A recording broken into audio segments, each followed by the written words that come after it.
Welcome back. I'm David Gura. President Trump is disputing a new piece in the New York Times about his legal team, tweeting just a few hours ago that the failing New York Times purposely wrote a false story stating that I am unhappy with my legal team on the Russia case and I'm going to add another lawyer to help out.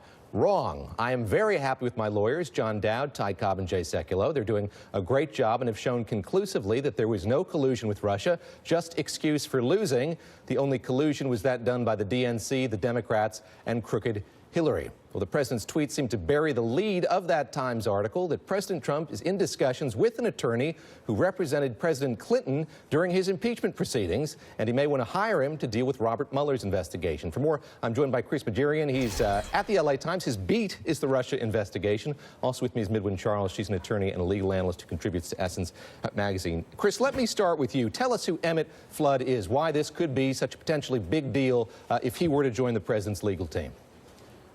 Well, David, Emmett Flood is a veteran Washington lawyer. He represented President Bill Clinton during the impeachment process. He's also worked for President George W. Bush, for Vice President Richard Cheney. So he has a variety of experience beyond just the impeachment situation. So I would take a look at that as well.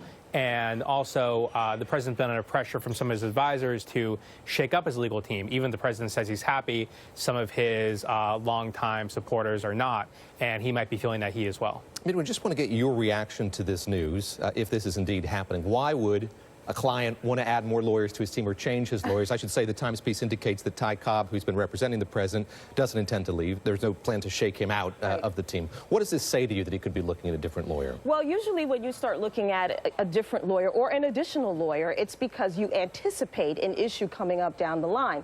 Now, what's interesting is from the time that Rod Rosenstein appointed Mueller to do this investigation as special counsel in May of 2017, all we've heard from Trump and his supporters and the White House is that this is fake news, this is a witch hunt. So if you believe that this investigation is a witch hunt, why would you, in anticipation of perhaps impeachment hearings, hire an attorney who specializes in impeachments? One would think that you would perhaps hire an attorney that specializes in witch hunts, but he's not doing that. Instead, he's looking at, and of course this is reportedly, right, as far as Sure. we know, but he's looking at hiring someone who, by the way, is a partner at Williams & Colony, which is a big firm, here in New York. They're not cheap.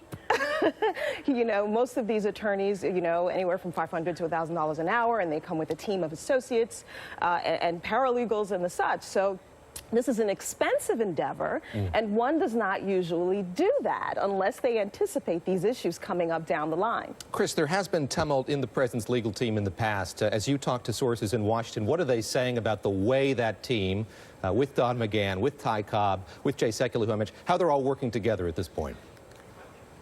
Well, as we've seen before, they don't always agree on things. I mean, sometimes you've seen some disagreements within the team. I'm sure that's not unusual. Everybody has kind of their different perspective on stuff. But Ty Cobb has been saying that the investigation as it relates to the president will be over soon. He said it'll be over before the end of the year, or maybe even the beginning of this year. And it seems to indicate if the president is talking with another potential lawyer that the end is not really around the corner for him at this point. I want to play a bit of tape here. Raj Shah, the deputy press secretary at the White House, was on ABC's This Week with George Stephanopoulos today talking about negotiations between the White House, between the president and Robert Mueller's team. Let's take a listen to what the deputy press secretary had to say.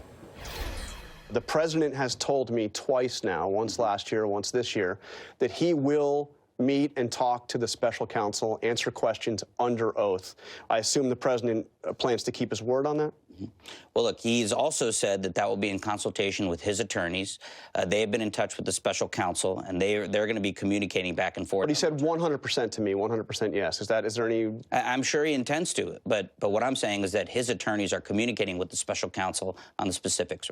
Midwin Charles, there was a piece in the Wall Street Journal yesterday indicating what the White House would like to see in terms they might have for that conversation, maybe a 60-day deadline for completing the investigation, a limited scope of questions that might be asked of the president. How common is this? How much leverage does President Trump have to make demands or make requests like those to the special counsel and his team? He doesn't. I mean, this is not how any of this works. I mean, when you have a special counsel engaged in an investigation such as this one, he has a mandate, and that mandate was issued by the Deputy Attorney General of DOJ.